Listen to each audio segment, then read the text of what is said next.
Hello everyone, चलिए discuss करते हैं हमारा नेक्स्ट टॉपिक। और अब हम पढ़ेंगे फिनोलिक कंपाउंड्स के एग्जांपल्स। लास्ट सेशन तक हमने टर्पीन कंप्लीट देख लिया था और फिनोलिक कंपाउंड्स की बायोसिंथेसिस तक हमने डिस्कशन कर लिया है। अब हम डिस्कस करेंगे रिगार्डिंग फिनोलिक कंपाउंड्स के एग्जांपल्स। एग्जांपल से पहले मैं आपको बताता हूं इनके रोल्स।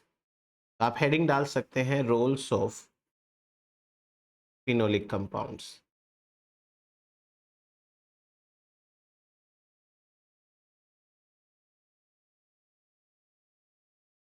फिनोलिक कंपाउंड्स के कहाँ कहाँ रोल्स हैं नेचर में, देखिए। एक तो फिनोलिक कंपाउंड्स है वो अल्ट्रावॉयलेट रेडिएशंस को एब्जॉर्ब करते हैं। तो अल्ट्रावॉयलेट ई रेडिएशन एक प्रॉब्लम हो सकती है कई सारे प्लांट्स के लिए, तो उनमें ये एब्जॉर्ब करेंगे। क्या है यहाँ पे देखिए कौन से वाले फिनोलिक कंपाउंड्स है। Basically they are flavones and flavonoids. ये फ्लेवोनोइड्स हैं, ये क्या करते हैं, एब्जॉर्ब करते हैं। इनके अंदर आप ये लगा लीजिए भाई, एंथोसाइनिन आ जाएगा, एंथोसाइनिन। इसके अलावा प्रो एंथोसाइनिडिन आ जाएगा, प्रो एंथोसाइनिडिन, ये इसके अंदर आएगा। उसके बाद में कंडेंस्ड टेनिन है, वो भी हेल्प करता है इसमें। कंडेंस्ड टेनिन, कंडेंस्ड टेनिन के बाद ये आइसोफ्लेवोनोइड्स हैं, ये भी आते हैं। आइसोफ्लेवोनोइड्स हेल्प करेंगे। फिर उसके बाद में फ्लेवोन्स भी इंपॉर्टेंट है, फ्लेवोन्स। इसके अलावा फ्लेवोनोल्स भी इंपॉर्टेंट है, फ्लेवोनोल्स। तो ये हैं फिनोलिक कंपाउंड्स, वो सारे जो कि अल्ट्रावॉयलेट रेडिएशन को एब्जॉर्ब करते हैं। इन सभी का सिंथेसिस कौन से पाथवे से होता है, तो ये भी आपको याद रखना चाहिए। ये फिनाइल प्रोपेनॉइड एसीटेट पाथवे से बनते हैं, फिनाइल प्रोपेनॉइड एसीटेट पाथवे। तो ये तो हो गया रोल्स ऑफ फिनोलिक कंपाउंड्स के बारे में, एक कंप्लीट किया अभी अपन ने। दूसरा अपन डिस्कशन करते हैं कि एक प्रॉब्लम और हो सकती है प्लांट्स को डेसिकेशन की। डेसिकेशन का मतलब हो गया कि भाई डिहाइड्रेशन, लो वाटर कंडीशन, वाटर स्ट्रेस, ये वाली चीजें हैं वो डेसिकेशन में आती हैं। डेसिकेशन में प्लांट फिनोलिक कंपाउंड जो हेल्प करता है वो है सुबेरिन। सुबेरिन्स हैं वो हेल्प करते हैं इसके अंदर। इन सुबेरिन्स को बनाने का जो पाथवे है वो है phenyl propanoid fatty acid pathway. तो phenyl propanoid fatty acid pathway, ठीक है। ये इनका हो गया एक और काम कंप्लीट, फिनाइल प्रोपेनॉइड, आप नाम लिख लीजिए पूरा का पूरा। फिर उसके बाद में एक तीसरा फिनोलिक कंपाउंड है लिग्निन, जो हेल्प करता है ग्रेविटी के अंदर। ग्रेविटी से बचने के लिए, क्योंकि प्लांट की जितनी ज़्यादा हाइट होगी उतना ऊंचा पानी तो चढ़ाना पड़ेगा प्लांट में। ग्रेविटी है वो उसको नीचे खींचेगी। सो ग्रेविटी से बचने के लिए लिग्निन की मजबूती चाहिए, इसलिए लिग्निन यहाँ काम करता है। लिग्निन है वो फिनाइल प्रोपेनॉइड पाथवे से बनता है, फिनाइल प्रोपेनॉइड पाथवे, आप लिख लीजिएगा, फिनाइल प्रोपेनॉइड पाथवे से बनता है लिग्निन, ठीक है। नेक्स्ट, प्लांट के सामने एक मेजर प्रॉब्लम हमेशा रही है हर्बीवोर्स की और पैथोजेंस की। हर्बीवोर्स एंड पैथोजेंस, ये दोनों के दोनों ही प्लांट की प्रोडक्शन को कम करते हैं। इनसे बचने के लिए प्लांट के पास में कई सारे कंपाउंड्स हैं, जैसे स्टिलबिन,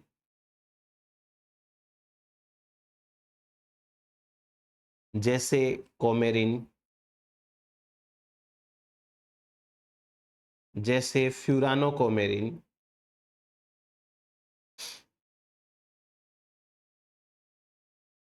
जैसे जिंजीरोल, जैसे फिनाइल फेलेनोन,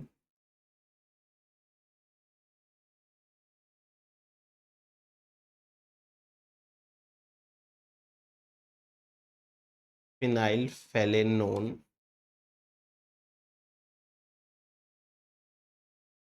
जैसे लिग्नान और वोलेटाइल एरोमेटिक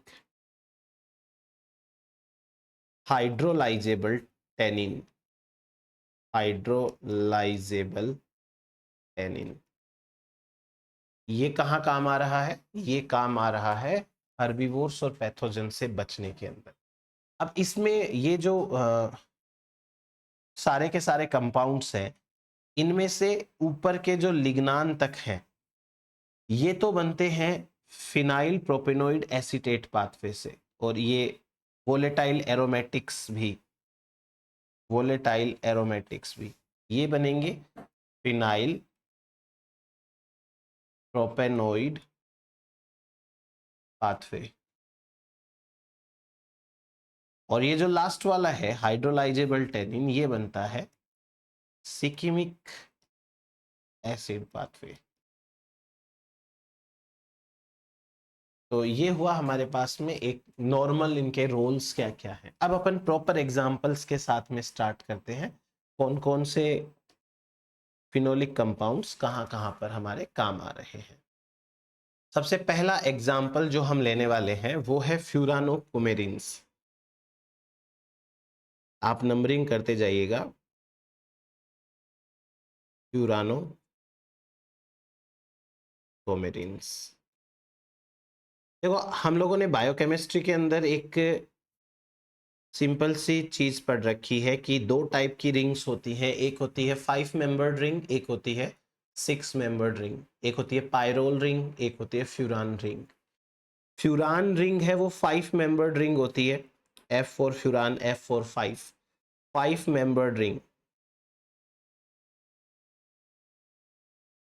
मेंबर्ड रिंग। जैसे ये हो गई एक 5 मेंबर्ड रिंग, फ्यूरान रिंग, ठीक है।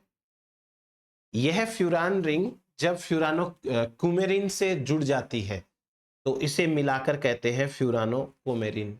ये तो सिंपल सी चीज है, फ्यूरानो कोमेरिन इसे कहेंगे हम। अब ये क्या होता है देखिए कि जैसे ये फ्यूरानो कोमेरिन्स है, ये बिलोंग करते हैं लैक्टोन फैमिली से। दे बिलोंग टू लैक्टोन और बेंजो पायरोन फैमिली, ठीक है भाई। अच्छा, इनका काम करने का तरीका बहुत इंटरेस्टिंग है। कैसे काम करते हैं मैं आपको समझाता हूं। मान लीजिए कि ये है फ्यूरानोकोमेरिन, ये है FC फ्यूरानोकोमेरिन, लेकिन अभी ये इनएक्टिव फॉर्म में है, इनएक्टिव। तो अब ये एक्टिव कब होगा? ये एक्टिव तब होगा जब ये अल्ट्रावोलेट ए रेडिएशन को एब्जॉर्ब करेगा, वो भी कितनी, 320 से 400 नैनोमीटर रेंज वाली अल्ट्रावोलेट ए। जब इसके ऊपर अल्ट्रावोलेट ए गिरती है तो ये एब्जॉर्ब करता है अल्ट्रावोलेट ए को। अल्ट्रावोलेट ए एब्जॉर्ब करने के बाद ये फ्यूरानोकुमेरिन बदल जाता है अपनी एक्टिव फॉर्म में, ये बन गया अभी एक्टिव। इंपॉर्टेंट थिंग क्या है इसके बारे में कि जो एक्टिव फ्यूरानोकुमेरिन होता है, एक्टिव फ्यूरानोकुमेरिन इंटरकैलेटिंग एजेंट होता है, इंटरकैलेटिंग एजेंट। ये इंटरकैलेटिंग एजेंट है। अब ये जो इंटरकैलेटिंग एजेंट है, ये क्या करेगा? डीएनए के अंदर साइटोसिन या फिर थाइमिन से बाइंड करेगा। जैसे मान लीजिए यहाँ साइटोसिन है और इसके सामने गुआनिन है इसका, ये जैसे मान लीजिए थाइमिन है, इसके सामने एडेनिन है। तो ये एक्टिवेटेड फ्यूरानोकोमेरिन क्या होता है, एक इंटरकेलेटिंग एजेंट होता है।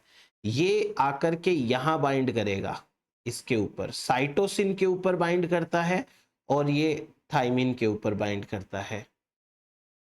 अब अगर ये इंटरकेलेटिंग एजेंट की तरह बिहेव करेगा तो ये क्या क्या कर सकता है, ये ब्लॉक करता है डीएनए रेप्लिकेशन को। इसके कारण डीएनए का रेप्लिकेशन नहीं हो पाता, डीएनए रेप्लिकेशन। इसके कारण ये डीएनए रिपेयर को ब्लॉक करता है, ब्लॉक डीएनए रिपेयर।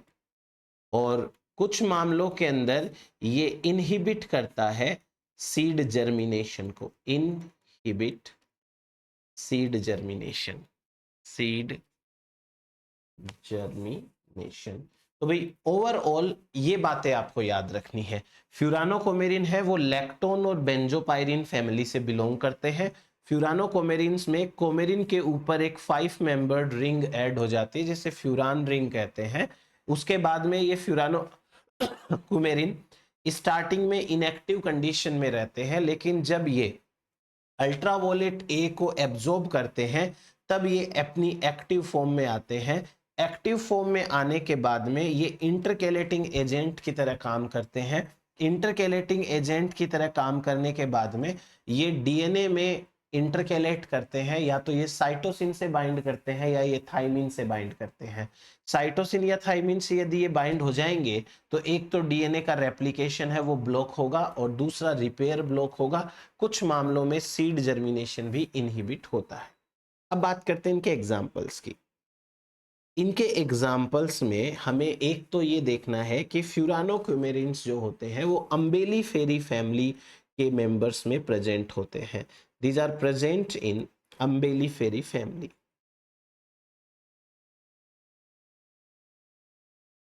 अब जिनको ये नहीं पता अम्बेलिफेरी फैमिली कौन सी होती है, तो जो कोरिएंडर फैमिली है, धनिये की जो फैमिली होती है वो ये अम्बेलिफेरी फैमिली है। इस फैमिली के कुछ फ्यूरानोक्यूमेरिन्स हैं, जैसे एक है सोरलेन ये, और एक है एंजेलिन, एंजेलिसिन है भाई, एंजेलिसिन। एक होता है सेसेलिन, सेसेलिन। बस ये 3 एग्जाम्पल आपको याद कर लेने हैं। तो फ्यूरानोक्यूमेरिन्स के बारे में ये इंपॉर्टेंट बातें यहाँ पे रहेंगी। चलिए नेक्स्ट बात करते हैं एग्जाम्पल की। हमारा नेक्स्ट एग्जाम्पल है वो है caffeic acid and ferulic acid.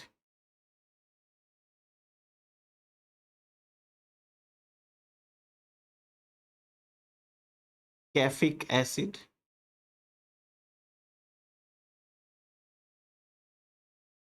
And ferulic acid.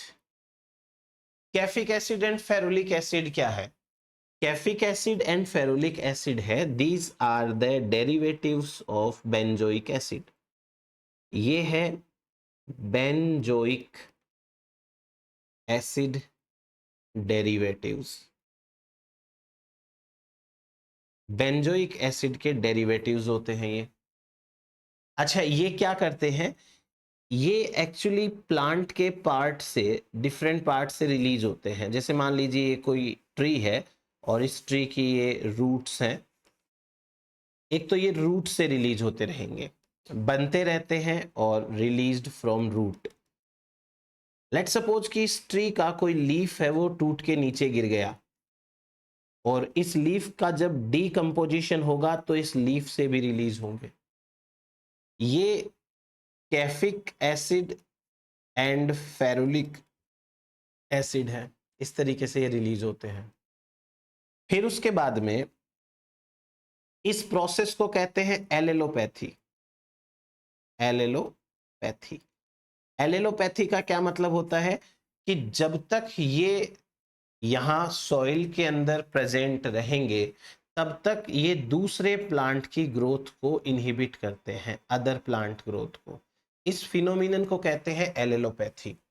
Allelopathy के अंदर यही चीज पाई जाती है। एलेलोपैथी में क्या होता है, प्लांट की बॉडी से डिफरेंट टाइप के ये केमिकल्स निकलते रहते हैं और ये केमिकल दूसरे प्लांट्स की ग्रोथ को इनहिबिट करते हैं, इन्हें कहते हैं एलेलोपैथी। तो ये एक हो गया हमारे पास में। अब उसके बाद में और बात करते हैं। नेक्स्ट हमारा कंपाउंड रहेगा लिग्निन। लिग्निन, लिग्निन के बारे में इंपॉर्टेंट बात अपन कर लेते हैं पहले तो। जैसे मान लीजिए कि ये कोई जाइलम की सेल है और ये जाइलम की सेल की plasma membrane, sorry cell wall है, प्राइमरी सेल वॉल है। लिग्निन सेकेंडरी वॉल का मेंबर होता है, इसलिए लिग्निन का डिपोजिशन प्राइमरी वॉल के इनसाइड रहेगा। ठीक है, अंदर की साइड में ऐसे डिपोजिशन होता है।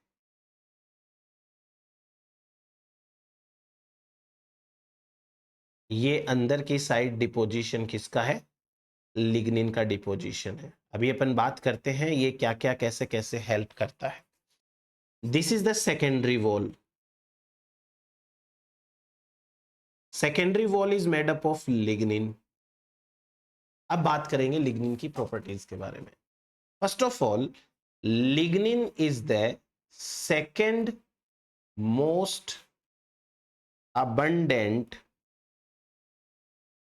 organic compound after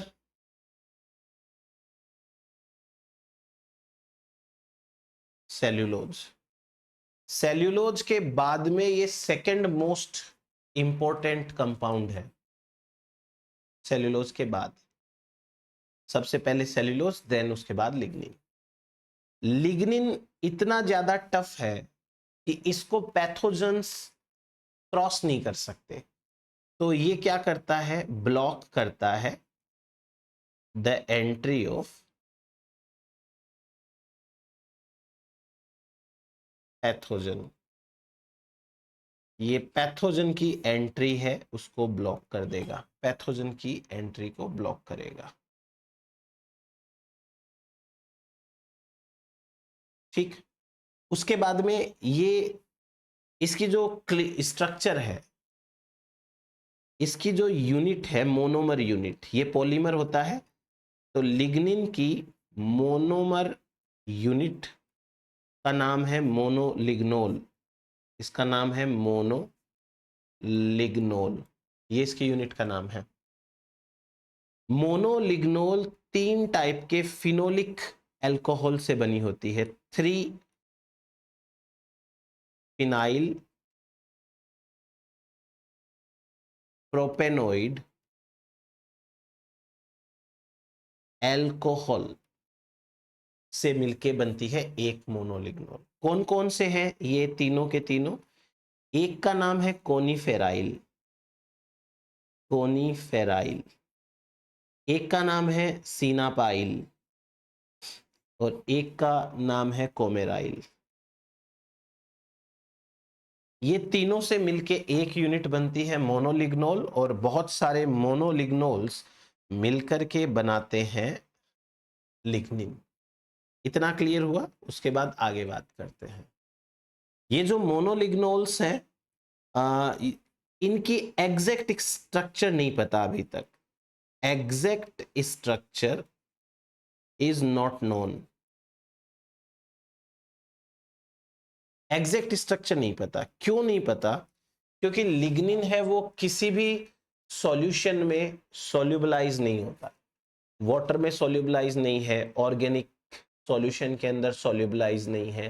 तो due to the insoluble property of lignin in water and other organic solutions, the exact structure of lignin is not known. Exact biosynthesis is also not known. Exact biosynthesis, exact biosynthesis is also not known. ये exact biosynthesis भी इसकी अभी तक clear cut पता नहीं है। तो ये हो गया हमारे पास में लिग्निन के बारे में। अभी तो अपन और सिंपल सिंपल सी बात कर देते हैं। लिग्निन के बाद हम नेक्स्ट आते हैं डाइकोमेरोल्स के ऊपर।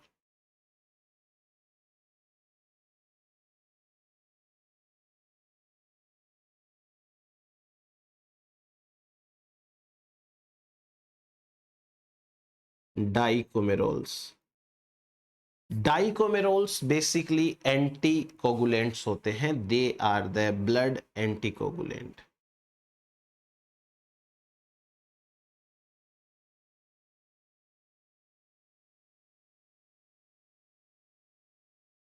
ब्लड एंटीकोगुलेंट्स होते हैं। ब्लड एंटीकोगुलेंट्स कैसे काम करते हैं? देखो, एक एंजाइम है, इस एंजाइम का नाम है विटामिन के इपॉक्सीडेज, सॉरी विटामिन के इपॉक्साइड रिडक्टेज। ठीक है, ये एंजाइम है। ये एंजाइम रेस्पॉन्सिबल है for the formation of blood clotting factor, blood clotting factor 2, 7, 9 and 10। ठीक है, ये 2, 7, 9 एंड 10 नंबर का ब्लड क्लोटिंग फैक्टर बनाता है। कौन? ये एंजाइम विटामिन के इपॉक्सीडेज, इपॉक्साइड रिडक्टेज। ये जो डाइकोमेरोल्स होते हैं, ये डाइकोमेरोल्स इस एंजाइम को इनहिबिट करते हैं, इसको इनहिबिट कर देंगे। और इनका जो इनहिबिशन का मोड है वो है कॉम्पिटिटिव इनहिबिशन, कॉम्पिटिटिव इनहिबिशन। तो आप समझदार हैं, आप समझिए कि जब कॉम्पिटिटिव इनहिबिशन से विटामिन के इपॉक्साइड रिडक्टेज अगर इनहिबिट हो गया तो ये ब्लड क्लोटिंग फैक्टर्स नहीं बनेंगे। जब ये ब्लड क्लोटिंग फैक्टर्स नहीं बनेंगे तो ब्लड क्लोट नहीं होगा, ब्लड क्लोट नहीं होगा तो ब्लड लॉस ज्यादा हो जाएगा। हालांकि ये चीज अगर अपन मेडिकल सेंस में काम में लेना चाहें तो एक पॉजिटिव वे में ऐसे काम में ले सकते हैं कि किसी की बॉडी में ब्लड क्लॉट्स ज्यादा बनते हो तो उसके ब्लड की थिनिंग के लिए हम इस्तेमाल कर सकते हैं। तो ये तो इनके काम करने का वगैरह तरीका हो गया। अब उसके बाद में ये कैटल्स के अंदर एक फीटल हिमरेज डिजीज कॉज करते हैं, fatal haemorrhage disease in cattles के अंदर ये डिजीज कॉज करते हैं। अच्छा, एक बहुत फेमस डाइकोमेरोल है वारफेरिन। वारफेरिन, वारफेरिन एक सिंथेटिक ब्लड एंटीकोगुलेंट होता है, सिंथेटिक एंटीकोगुलेंट, चूहों को मारने में काम आता है। Synthetic anticoagulant. इस सिंथेटिक एंटीकोगुलेंट में ये एक्ट करता है as rodent poison, rodent poison की तरह कार्य करता है ये। ठीक है, एक नेचुरल आपको डाइकोमेरोल बताता हूं। ये है, मान लीजिए कोई सीड, और इस सीड के ऊपर यह है सीड कोट। ठीक है, ये सीड कोट है, ये तो कोई सीड है और इस सीड के ऊपर ये वाला सीड कोट है। सीड कोट के अंदर एक है डाइकोमेरोल, ये डाइकोमेरोल है। इस डाइकोमेरोल का नाम है स्कोपोलेटिन। इसको या तो स्कोपोलेटिन आप प्रोनाउंस कर सकते हैं या स्कोपोलेटिन। ये डाइकोमेरोल सीड कोट के अंदर प्रेजेंट होता है। ठीक है, यहां से पता चल रहा है आपको स्ट्रक्चर से सीड कोट से प्रेजेंट होता है। ये क्या करता है, सीड जर्मिनेशन को इनहिबिट करता है, inhibit seed germination. Seed germination को इनहिबिट कैसे करेगा ये, सीड जर्मिनेशन को इनहिबिट करेगा ये, तो सीड जो है वो अनफेवरेबल कंडीशन में जर्मिनेट नहीं होंगे, तो ये तो अच्छी बात है ना, वरना अगर अनफेवरेबल कंडीशन में सीड जर्मिनेट हो गए तो प्लांट की डेथ हो सकती है, सीड की डेथ हो सकती है, तो नेक्स्ट जनरेशन नहीं बनेगी। देन नेक्स्ट ये स्कोपोलेटिन है, वो एक टाइप का फाइटो एलेक्सिन भी है, फाइटो एलेक्सिन। फाइटो एलेक्सिन्स क्या होते हैं, phyto alexins are the plant immunity substances, ये प्लांट को इम्यूनिटी प्रोवाइड कराने वाले सब्सटेंसेस होते हैं, ये स्कोपोलेटिन भी उनमें से एक है। फाइटोएलेक्सिन के बारे में हम तब पढ़ेंगे जब हम बायोटिक स्ट्रेस के बारे में पढ़ेंगे, देन फाइटोएलेक्सिन आएगा हमारे पास में, तब बात करते हैं। नेक्स्ट टू दिस डाइक्यूमेरोल, एक बहुत अच्छा मतलब काम करने के तरीके से बहुत अच्छा कंपाउंड पढ़ते हैं, एफ्लाटॉक्सिन। एफ्लाटॉक्सिन,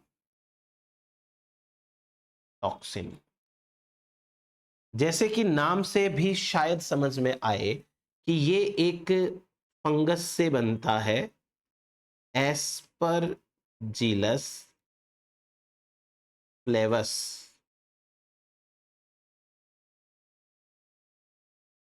एस्परजिलस फ्लेवस नाम का फंगस है, उससे भी ये मिलता है, एस्परजिलस फ्लेवस। एस्परजिलस फ्लेवस से बनेगा, so aflatoxin is a kind of mycotoxin, ठीक है, फंगस से बन रहा है तो माइकोटॉक्सिन हो गया। देन उसके बाद में ये कार्सिनोजेनिक है, most potent natural carcinogenic. Carcinogenic compounds वे कंपाउंड्स होते हैं जो स्किन कैंसर कोज करते हैं, तो ये मोस्ट पोटेंट कार्सिनोजेनिक होता है। फिर उसके बाद में ये डीएनए एंड आरएनए के साथ में बाइंड हो सकता है, इट कैन बाइंड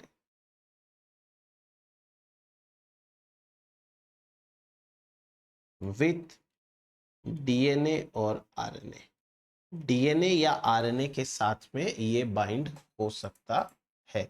ये तो हुआ हमारे पास बात किसके बारे में, एफ्लाटॉक्सिन के बारे में। नेक्स्ट टू दिस अब अपन बात करते हैं दूसरे टाइप के फिनोलिक कंपाउंड्स की, मतलब एक दूसरा ग्रुप है फिनोलिक कंपाउंड का, इसे कहते हैं फ्लेवोनोइड्स। फ्लेवोनोइड्स,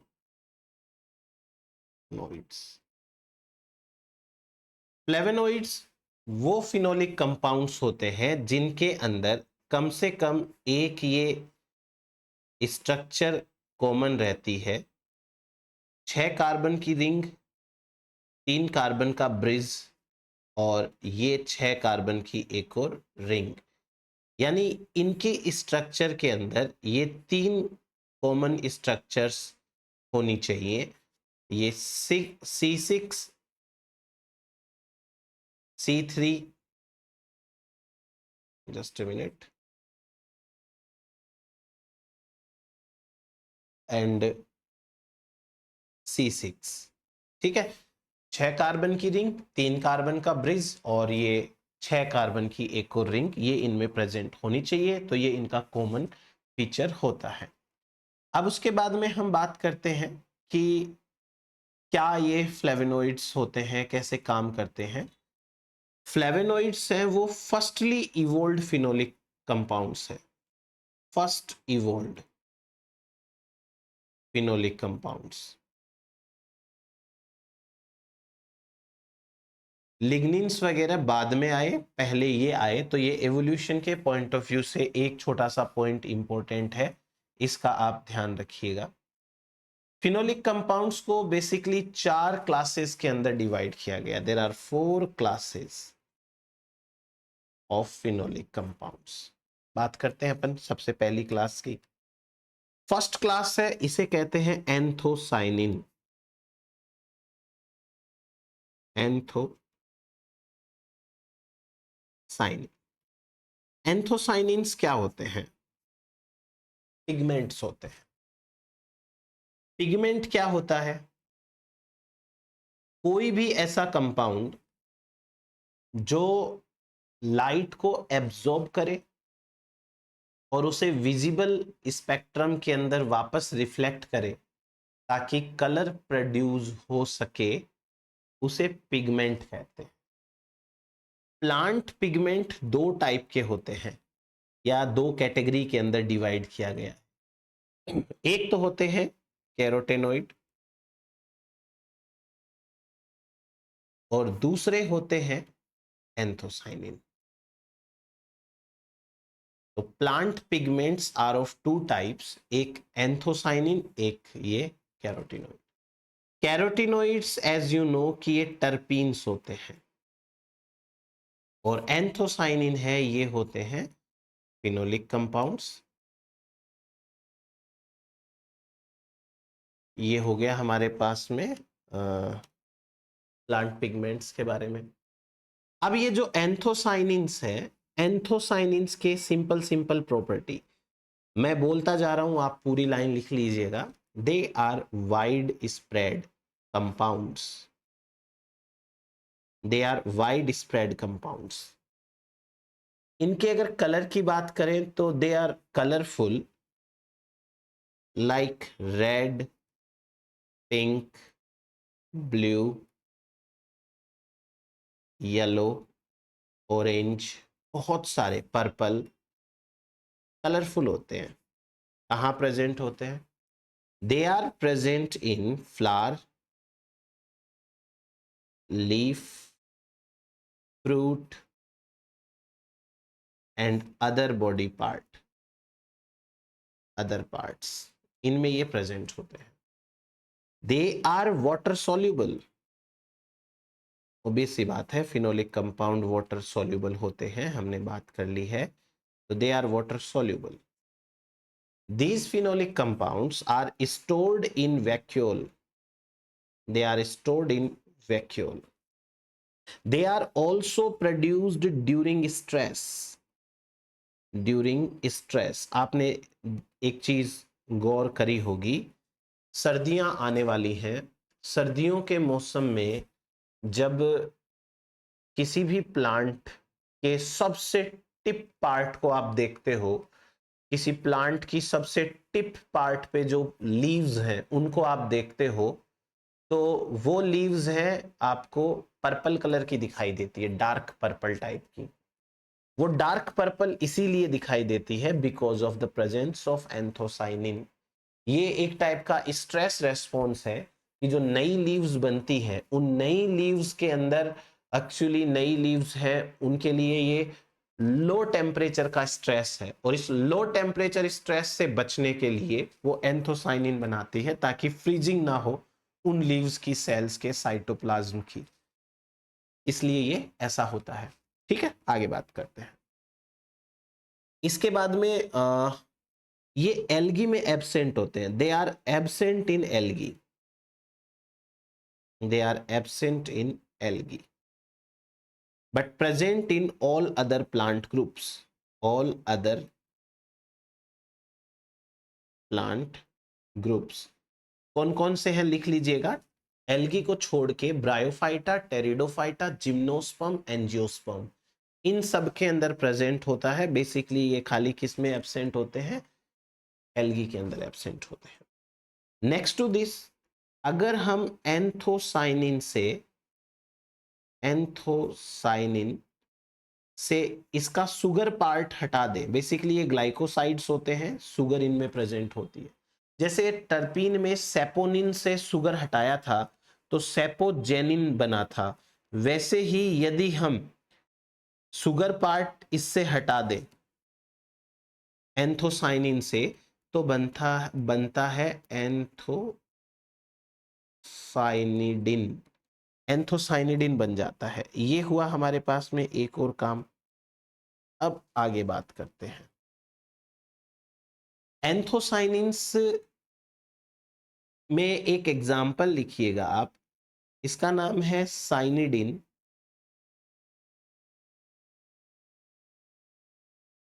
3 ग्लूकोसाइड, साइनिडिन 3 ग्लूकोसाइड एक एंथोसाइनिन है, इसके कारण रेड कलर आता है लीव्स के अंदर।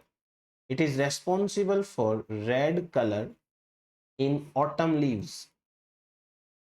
ऑटम सीजन के अंदर लीव्स का रंग रेड सा हो जाता है थोड़ा सा, वो इस केमिकल की वजह से आता है। ठीक है, ये एंथोसाइनिन एक क्लास के बारे में। अब दूसरी क्लास की बात करते हैं। दूसरी और तीसरी क्लास की एक साथ बात करेंगे क्योंकि ये दोनों क्लासेस के कैरेक्टर्स हैं वो सेम से होते हैं। एक है फ्लेवोन्स और तीसरी क्लास है फ्लेवोनोल्स।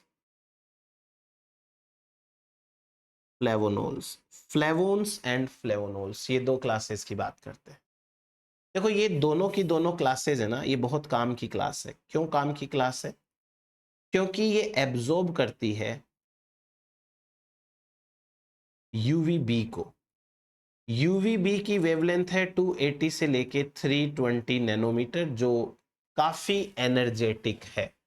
हालांकि यूवीसी में तो इससे भी ज्यादा एनर्जी होती है, बट ये भी काफी एनर्जेटिक है। तो ये अल्ट्रावोलेट बी को एब्जॉर्ब करते हैं अल्ट्रावोलेट बी को, इसलिए इनको कहते हैं shield pigment. They are also known as shield pigments. ठीक है ये चीज।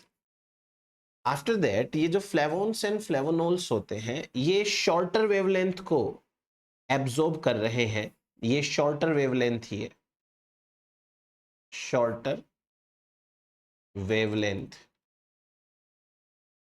शॉर्टर वेवलेंथ को ये एब्जॉर्ब कर रहे हैं, so they are invisible to human eyes. Invisible to human eyes, हम नहीं देख पाते इनको, but they are easily visible to honey bees, visible to honey बीज, उनको तो दिख जाते हैं ये।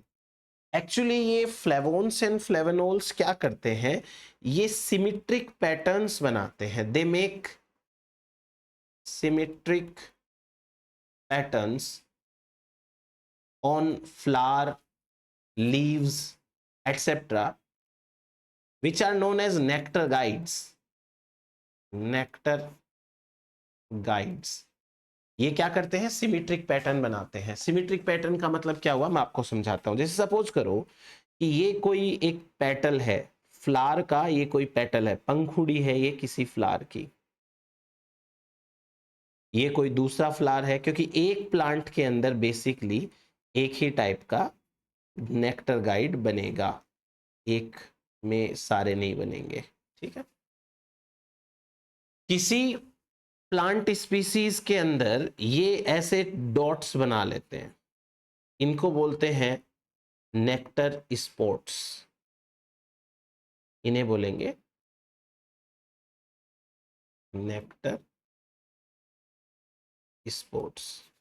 किसी किसी के अंदर ये इस तरीके से स्ट्राइप्स बना लेते हैं, इन्हें कहते हैं नेक्टर स्ट्राइप्स। और किसी किसी के अंदर ये ऐसे सर्कल्स बना लेते हैं, these are known as nectar circles, nectar circles. सही है। अगर मान लीजिए किसी प्लांट के अंदर चालकोन सिंथेज नाम का एक एंजाइम है, उसमें म्यूटेशन हो जाए। चालकोन सिंथेज मैंने आपको बताया था फिनाइल प्रोपेनोइड एसीटेट पाथवे या मेवालोनिक एसिड पाथवे के अंदर काम आता है। उस एंजाइम के काम से फ्लेवोन्स फ्लेवोनोल्स बनते हैं। यदि किसी प्लांट के अंदर चालकोन सिंथेज या फ्लेवोन बायोसिंथेसिस पाथवे के किसी भी एंजाइम के अंदर म्यूटेशन हो जाता है, तो उस प्लांट में ऐसे फ्लेवोन्स एंड फ्लेवोनोल्स नहीं बनेंगे। और जब इस तरीके के कंपाउंड्स नहीं बनेंगे तो जाहिर सी बात है कि वो प्लांट ज़्यादा समय तक लाइट की कंडीशन में नहीं टिक पाएगा, उसकी डेथ हो जाती है। सो ये है हमारे पास में फ्लेवोन्स एंड फ्लेवोनोल्स के बारे में। नेक्स्ट और चौथी क्लास की बात करते हैं फ्लेवोनोइड्स की, वो है आइसोफ्लेवोनोइड्स। isoflavonoids. Isoflavonoids, these are present in legume plants. These are present in legume plants. आइसोफ्लेवोनॉइड्स ऐसे कंपाउंड्स होते हैं इनके पास में एंटी माइक्रोबियल एक्टिविटी होती है. Anti microbial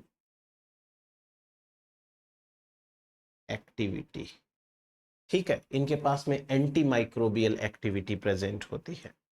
now next to this, ये जो आइसोफ्लेवोनॉइड्स है इनकी स्ट्रक्चर,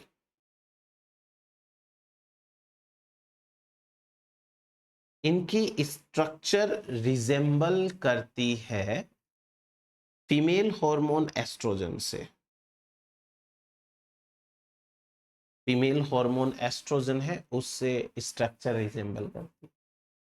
फीमेल हार्मोन एस्ट्रोजन से स्ट्रक्चर रिजेंबल करेगी तो they can bind to oestrogen receptor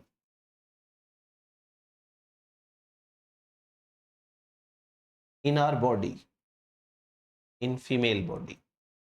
ठीक है, फीमेल की बॉडी में, अब ध्यान से सुनिएगा, फीमेल की बॉडी में ये एस्ट्रोजन रिसेप्टर से जाके बाइंड होंगे. तो एस्ट्रोजन रिसेप्टर को ये लगेगा कि मेरा लाइगेंड, मेरा जो मॉलिक्यूल है एस्ट्रोजन, वो मुझसे बाइंड हुआ है, तो रिसेप्टर एक्टिवेट हो जाएगा. रिसेप्टर जब एक्टिवेट होगा तो वो सिग्नलिंग चालू करेगा. रिसेप्टर अपनी सिग्नलिंग चालू करेगा, बॉडी के अंदर एस्ट्रोजन का रेस्पॉन्स आने लगेगा. जब एक लिमिट से ज्यादा रेस्पॉन्स आता है तो बॉडी खुद फीडबैक इनहिबिशन स्टार्ट करती है. बॉडी ने फीडबैक इनहिबिशन स्टार्ट किया और ओवरी से कहा कि एस्ट्रोजन नहीं बनाना है. ओवरी ने एस्ट्रोजन बनाना बंद कर दिया, परंतु फिर भी सिग्नलिंग नहीं रुकेगी. क्यों नहीं रुकेगी? क्योंकि ये सिग्नलिंग एस्ट्रोजन के कारण नहीं है. यदि यह सिग्नलिंग एस्ट्रोजन के कारण होती तो एस्ट्रोजन की कॉन्सेंट्रेशन कम होने पर सिग्नलिंग रुक जाती. बट ये तो कोई एक्सटर्नल आइसोफ्लेवोनॉइड नाम का मॉलिक्यूल है जो कि सिग्नलिंग को कंटिन्यू कर रहा है. सो इस केस के अंदर होता क्या है बेसिकली कि आइसोफ्लेवोनॉइड है, उसके कंजप्शन से इनफर्टिलिटी आ जाती है. इनफर्टिलिटी ऐसा देखा गया है शीप के अंदर, भेड़ों के अंदर. कुछ शीप थी जो कि ग्रेजिंग कर रही थी. ग्रेजिंग करते करते उन्होंने ऐसे प्लांट्स खाए होंगे जिनके अंदर आइसोफ्लेवोनॉइड की कॉन्सेंट्रेशन ज्यादा रही होगी, तो ऐसे में उनको इनफर्टिलिटी हुई. ये हो गया हमारे पास में फ्लेवोन्स या सॉरी फ्लेवोनॉइड वाली ग्रुप का पूरा कंप्लीट. अब हम बात करते हैं टेनिन्स के बारे में. टेनिन बहुत इंटरेस्टिंग केस है टेनिन का. देखो, टेनिन है वो खाने में बहुत बीटर होते हैं. ये डिसटेस्टफुल होते हैं, इनका स्वाद अच्छा नहीं लगता है, ये खाए भी नहीं जाते हैं, डाइजेस्ट भी नहीं होते हैं, पेट दर्द चालू हो जाएगा ऐसी चीज अगर अपन खाएंगे तो. टेनिन्स का एक बहुत अच्छा रोल है. ये क्या करते हैं? They convert the raw animal hide. Hide का मतलब होता है स्किन. स्किन जो मरे हुए जानवर की स्किन है, उस स्किन को टेनिन से ट्रीट करते हैं. उसे किससे ट्रीट करते हैं? टेनिन से. टेनिन से ट्रीट करेंगे तो ये स्किन है वो लेदर में कन्वर्ट हो जाती है. लेदर में अच्छी क्वालिटी का जो लेदर होता है, उस लेदर की 3 खास बातें जो हैं वो हम बात करेंगे. इस अच्छी क्वालिटी के लेदर के अंदर पहली खास बात यह है कि ये एंटी माइक्रोबियल होता है. एंटी माइक्रोबियल, इस पे माइक्रोब्स का असर नहीं पड़ता. वरना आप ये सोचो कि जो स्किन है वो तो डेड ऑर्गेनिक मैटर है ना, और डेड ऑर्गेनिक मैटर के ऊपर तो डीकम्पोजर्स आसानी से काम कर सकते हैं, और डीकम्पोजर्स ने अगर डेड ऑर्गेनिक मैटर पे काम किया तो वो तो डेड ऑर्गेनिक मैटर को खराब कर देंगे, हमारा लेदर खराब हो जाएगा. तो लेदर है वो माइक्रोब रेजिस्टेंट होना चाहिए। एक अच्छा लेदर है वो वाटर रेजिस्टेंट भी होता है, वाटर रेजिस्टेंट, नॉर्मली पानी में खराब नहीं होता। और ये जो है वो फायर रेजिस्टेंट भी होता है, फायर रेजिस्टेंट। तो एक अच्छे लेदर में ये 3 क्वालिटीज होती है। एक्चुअली लेदर बनता कैसे है, देखो हमें ये पता है कि जो एनिमल्स होते हैं उन एनिमल्स में सेल्स के बाहर जो एक्स्ट्रा सेलुलर मैट्रिक्स है, उस एक्स्ट्रा सेलुलर मैट्रिक्स के अंदर कोलेजन प्रोटीन प्रेजेंट है। पता है ना आपको कोलेजन प्रोटीन का?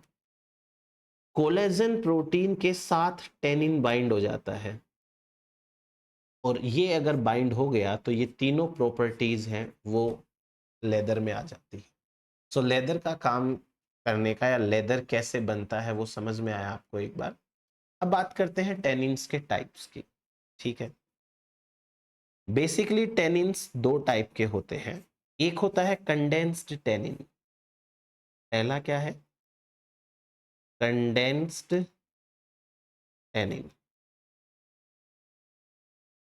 और दूसरे हैं हाइड्रोलाइजेबल टेनिन। नाम से भी थोड़ा समझ में आ रहा होगा कि कौन सा क्या, हाइड्रोलाइजेबल टेनिन। कंडेंस्ड टेनिन बहुत ज्यादा स्ट्रॉन्ग है और इसको स्ट्रॉन्ग एसिड से ट्रीट करना पड़ेगा। जब इसको स्ट्रॉन्ग एसिड से ट्रीट करते हैं तो कंडेंस्ड टेनिन है वो अपनी मोनोमर यूनिट्स के अंदर टूट जाता है, और इसकी मोनोमर यूनिट्स का नाम है एंथोसाइनिडिन्स।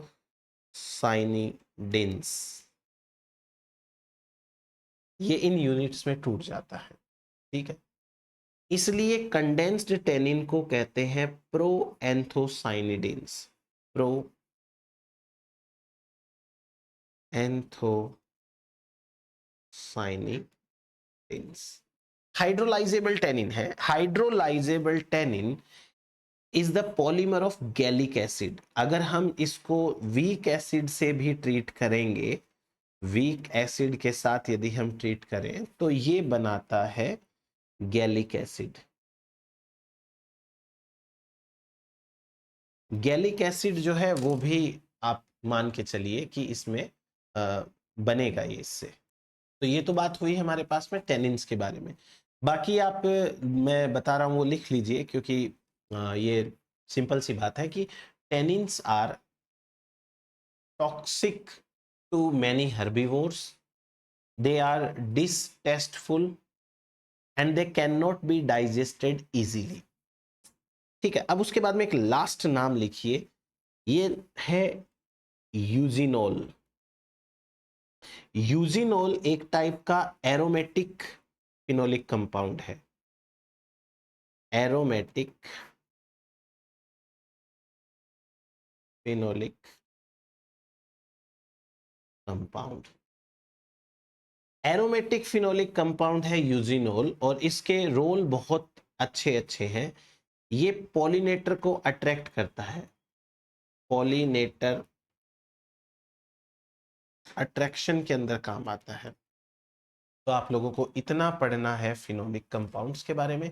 हम नेक्स्ट सेशन के अंदर नाइट्रोजन कंटेनिंग कंपाउंड्स की बात करेंगे। तब तक आप अपने फ्रेंड्स के साथ में चैनल शेयर कीजिए और ये पढ़ते रहिए आप। Thank you so much.